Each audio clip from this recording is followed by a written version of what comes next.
Oi, gente, o CNN Soft Business está no ar com essas imagens que todo paulistano está muito acostumado. A gente olha trânsito e se sente em casa, né? Uma rotina realmente de quem vive por aqui e está acostumado a perder muito tempo de vida parado em cima de 4 rodas. E já faz mais de 100 anos que a gente tem como referência de mobilidade um carro tipo esses aí com um motor a combustão. Quase todos ainda são assim. Demorou coisa de um século, mas enfim, esse tipo de tecnologia que, como vocês bem sabem, polui um monte, parece que tá pra morrer de vez. Várias regulações internacionais estão cada vez mais exigentes, por exemplo, na Europa, que foi o primeiro continente que colocou uma meta para zerar o despejo de gás carbônico no ar em 2050. Bruxelas, capital da Bélgica, aliás, vai proibir carro com motor a gasolina a partir de 2035. Tá, mas e para onde esse mercado multibilionário tá apontando, hein? Os elétricos, é lógico. Segundo a Anfávia, que é a Associação Nacional dos Fabricantes de Veículos, quem está liderando a eletrificação da frota no mundo são os Estados Unidos, Europa e China, o que não surpreende ninguém. E olha só como é que o mercado está reagindo a toda essa revolução. O Brasil está entre os 10 maiores mercados automotivos do mundo todo. E bem aos pouquinhos, a gente vai se adaptando a esses ares mais eletrificados. Desde março de 2021, por exemplo, os prédios novos que estão subindo em São Paulo têm que ter aquilo ali, ó, sistema de recarga para carro elétrico. Aqui no prédio da CNN já tem. E hoje, especialmente, eu não vim aqui para trabalhar, não. Eu vim só pegar o senhor Fernando Nakagawa para dar uma carona para ele. Vambora, Naka? E sabe pra onde a gente vai, seu Felipciani? A gente vai se aprofundar nessa história, vai pegar a estrada pra um lugar que tem tudo a ver com o futuro da indústria automobilística. Vambora!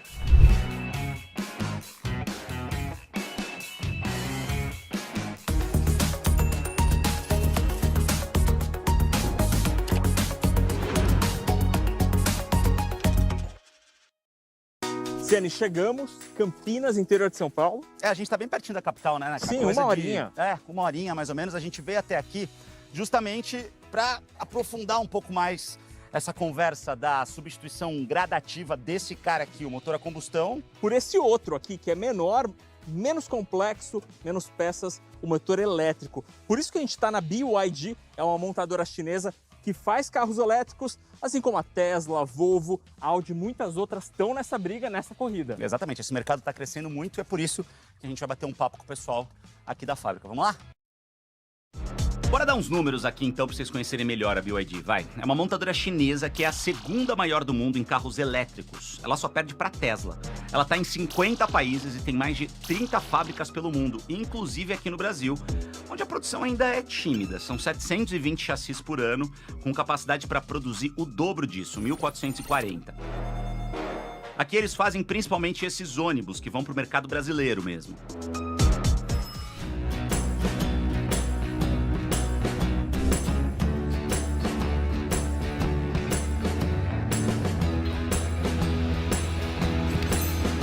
Bom, bora então mergulhar um pouco mais nessa história, conversando com o Adalberto Maluf, que é diretor de sustentabilidade aqui da BYD, uma das empresas fabricantes de veículos elétricos que estão operando aqui no Brasil, e também é presidente da BVE, que é a Associação Brasileira do Veículo Elétrico. Tudo bem, Adalberto? Tudo bem, obrigado pela oportunidade. É sempre um privilégio muito grande falar sobre essa revolução da eletromobilidade no Brasil e no mundo. Onde a gente está exatamente nesse momento? A gente está aqui no fim da linha de uma fábrica de chassis de ônibus elétrico. A gente também tem a fábrica de painel solar fotovoltaico e também de outros tipos de veículo, mas aqui a gente está num veículo que está praticamente pronto para entrar nas ruas do Brasil. Legal. Adalberto, qual que é o grande desafio para a tecnologia dos veículos elétricos de fato deslanchar aqui no Brasil? O veículo elétrico ele é muito mais eficiente do que um veículo a combustão. Mas o que acontece é que ao redor do mundo, os países criaram grandes planos de incentivo de promoção da eletromobilidade, porque ele reduz a poluição, gera mais eficiência energética. Então, o que a gente viu pelo mundo, que foram políticas públicas mais consistentes, ainda não foram feitas no Brasil. Então, hoje, por exemplo, um veículo elétrico chega a pagar mais imposto do que um veículo a combustão no Brasil. Então, a ausência de incentivos para a eletromobilidade faz com que a gente tenha um setor ainda relativamente pequeno em relação ao potencial. Vamos lembrar de que o Brasil ainda é o quarto maior fabricante de veículos pesados do mundo. O mercado brasileiro tem 3 tipos de veículos que usam eletricidade. Os 100% elétricos são pouco mais de 3 mil unidades no país, segundo dados de julho do Renavan, que é o Registro Nacional de Veículos. A gente também tem os híbridos plug-in, que tem 2 motores, um elétrico e outro a combustão, mas também podem ser carregados na tomada. Nesse caso, são quase 14 mil carros desse tipo. E há ainda os híbridos, que têm os 2 motores, mas o carregamento elétrico é feito só pelo motor a combustão. São mais de 44 mil veículos nessa categoria. A montadora que mais vende no mundo é japonesa e atende por Toyota, uma empresa que quer dar um choque na produção já em 2035, acabando de vez com o motor a combustão na própria linha de montagem. Hoje, a Toyota já tem mais de 50 opções de carros eletrificados no mundo. E até 2025 vai ter uma versão híbrida para cada modelo que é vendido aqui no Brasil. O que a Volvo já faz para as nossas ruas desde junho, quando todos os modelos que eles vendem pra gente ou são híbridos ou são elétricos. Eles querem passar tudo para tomada antes da Toyota, já em 2030. Em menos de 10 anos, nada de combustão para os suecos. A meta de 2030 vale também para Volkswagen, mas até lá, a montadora alemã quer ter 70% de todos os carros novos produzidos na Europa sem o motor poluidor. Para a América Latina, essa mudança deve ser mais tarde, porque, segundo a empresa, falta clareza nas políticas públicas e na infraestrutura da região. Esse setor de carro elétrico, a gente já viu que está crescendo no mundo inteiro, né? Mas a Europa está se mostrando um dos principais lugares. Para a gente ter uma ideia, hoje, 1 em cada 7 carros que são vendidos, por exemplo, no Reino Unido, é elétrico. E quem mora por lá é a Denise Odorici, que é correspondente da CNN Brasil em Londres, e vai bater um papo com a gente aqui no Business. Fala, Denise!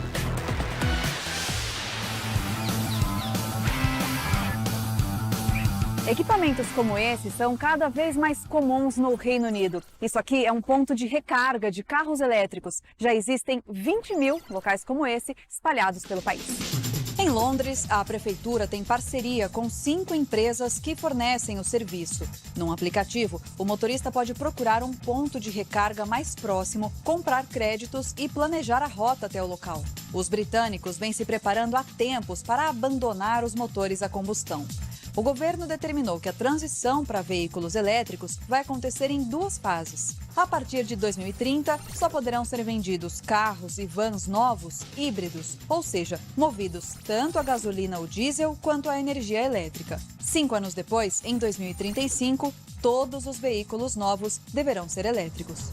Hoje, 1 a cada 7 carros vendidos no Reino Unido é elétrico. Eles ainda são mais caros do que os modelos com motor a combustão. Mas especialistas dizem que em poucos anos essa diferença de custo vai ser eliminada. Londres também está tornando o transporte público mais limpo. A partir de agora, todos os ônibus novos devem ser elétricos ou movidos a hidrogênio, segundo anunciou o prefeito Sadiq Khan no mês passado. E até 2034, 100% da frota tem que ser não poluente. As autoridades do bloco também definiram um plano para substituir carros que usam combustíveis fósseis, responsáveis por 12% de toda a emissão de gases causadores do efeito estufa na Europa. A ideia é diminuir em 55% as emissões médias dos veículos novos a partir de 2030 e diminuir 100% a partir de 2035, isso em comparação com 2021. Como resultado, todos os carros registrados daqui a 14 anos vão ter emissão zero. E para garantir que os motoristas consigam carregar as baterias dos veículos em toda a Europa, os países do bloco deverão instalar pontos de recarga de energia a cada 60 quilômetros e pontos de reabastecimento de hidrogênio a cada 150 quilômetros. Bom, e voltando a falar especificamente aqui do Brasil, Naka, a gente sabe que é um país bastante privilegiado, a gente tem muita matéria-prima, inclusive muita coisa que também é usada para a produção de baterias como essa daqui, né? Mas o principal recurso, que é o lítio, né? Essas aqui são baterias de lítio, ele não está necessariamente em abundância aqui no nosso Brasil, quando a gente fala em América do Sul, principalmente. Mas os nossos vizinhos estão bem nessa história. A Bolívia tem reservas que são exploráveis muito grandes. Chile e Argentina também estão numa situação boa. Então, são países que podem surfar nessa nova tecnologia e podem gerar muito dinheiro. Brincam até que a nova Dubai da América do Sul poderá ser na Bolívia, porque lá os caras vão conseguir explorar muito essa tecnologia para fazer as baterias. E a gente sabe que do ponto de vista econômico, o lítio ele pode ser muito importante para a Bolívia, que é um país muito pobre, né, Renato? Sim, muito. Para países como a Bolívia, vai ser super importante economicamente, mas a gente tem que ter em mente, Ciane, uma coisa muito importante. A extração do lítio com a tecnologia existente agora em países como a Bolívia tem um impacto ambiental importante. Usa muita água, por exemplo, e isso pode ser uma preocupação com esse tema. Agora, a gente tem uma questão também, do ponto de vista global, de economia global, de toda essa cadeia que envolve principalmente a indústria automobilística, que, por exemplo, uma bateria como essa daqui, eu estou vendo só as inscrições em chinês. A gente sabe que a tecnologia principalmente está em países do Oriente. Como é que faz para distribuir isso um pouco melhor? A gente tem um desequilíbrio hoje nessa produção, Tem, né? muito grande. Atualmente, quase 90% das baterias que estão em veículos como essa daqui, ó, essa bateria, vêm de países como a China, Coreia do Sul e Japão. Essa é uma grande preocupação de montadoras do Ocidente, as europeias e as norte-americanas. Elas não querem depender dos fornecedores da Ásia, querem ter uma tecnologia própria para produzir essas baterias em larga escala. E estão batalhando e investindo dinheiro para fazer isso. Ou seja, se até bem pouco tempo atrás a gente tinha uma grande corrida mundial por petróleo, que de uma certa forma é uma corrida que ainda existe, mas ela tá para ser substituída bem aos poucos ou não por uma outra corrida que é a corrida pelo lítio ou pela próxima tecnologia que vier, né, Ana? Isso, e que bom que essa nova corrida não polui como a do petróleo. Exato. Qual que é a próxima tecnologia que tem se discutido para substituir o que existe hoje em termos de carros elétricos, que no caso é a bateria de lítio? Se fala muito, por exemplo, em hidrogênio. Você apostaria nisso mesmo? Espera-se que no decorrer do tempo, o hidrogênio, que é o número 1 da nossa tabela periódica, né, o mais leve de todos, ele ocupe esse espaço de fonte geradora. Então, os veículos do futuro provavelmente serão 100% elétricos, mas com a fonte de energia, ao invés da bateria de lítio, ser uma fonte de hidrogênio. Inclusive, o Brasil pode despontar como um grande criador de novas tecnologias, trazendo o hidrogênio do etanol. Existem hoje projetos de pesquisa no Brasil, né, inclusive a própria Unicamp, aqui a nossa vizinha, fazendo de etanol que gera hidrogênio que alimenta o powertrain elétrico. A gente já discutiu aqui no Business alguns jeitos mais sustentáveis de produzir energia elétrica com a Ana Flávia Nogueira, que é diretora do Centro de Inovação em Novas Energias e professora da Unicamp. Naquela entrevista, o que ela disse pra gente? Que tem alguns projetos de pesquisa na própria Unicamp, uma faculdade que é vizinha lá da BYD em Campinas. A ideia é usar etanol, pois é, o álcool da cana-de-açúcar, para fazer hidrogênio e movimentar os carros elétricos do futuro. Vamos ouvir a explicação dela, olha que legal. 90% de todo o hidrogênio que é produzido no mundo, né, ele vem justamente de combustível fóssil. Então, se a gente quiser substituir, ter o hidrogênio como combustível do futuro, não adianta a gente continuar queimando combustível fóssil. A gente precisa produzir esse hidrogênio de forma sustentável, né? Então, isso é feito através da quebra da molécula da água, utilizando eletricidade, mas uma eletricidade limpa, que vem lá do sol, que vem lá do vento. Então, esse espera que seja o grande combustível do futuro. Falando um pouco de Brasil aqui, nós temos, no nosso centro, a gente tem 2 projetos acontecendo agora nesse momento, utilizar o etanol, né, como combustível em carros, mas não, né, em motor a combustão. Como é que seria isso, né? Você teria o seu carro, você também iria abastecer com etanol, então você colocaria o etanol dentro do teu carro numa célula combustível, né? Que internamente ali você faria a produção de hidrogênio internamente naquela célula combustível, né? Então, você produz hidrogênio internamente no motor, o hidrogênio iria reagir com o próprio oxigênio presente no próprio ambiente, e isso vai gerar eletricidade, né? Então, em vez de você carregar o seu carro na tomada, né, e correr o risco dessa eletricidade que está vindo da tomada ser de fontes não renováveis, hoje não. Você pode usar o etanol. O Brasil é um dos maiores produtores de etanol, e você gera esse combustível verde, esse hidrogênio internamente ali no motor, né? Então você tem o seu carro elétrico agora movido a etanol. Vamos voltar aos carros elétricos com bateria mesmo, as baterias de lítio, né, que fala. Será que a gente aqui no Brasil está preparado para incluir esses carros na nossa realidade, colocar eles para rodar nas nossas ruas?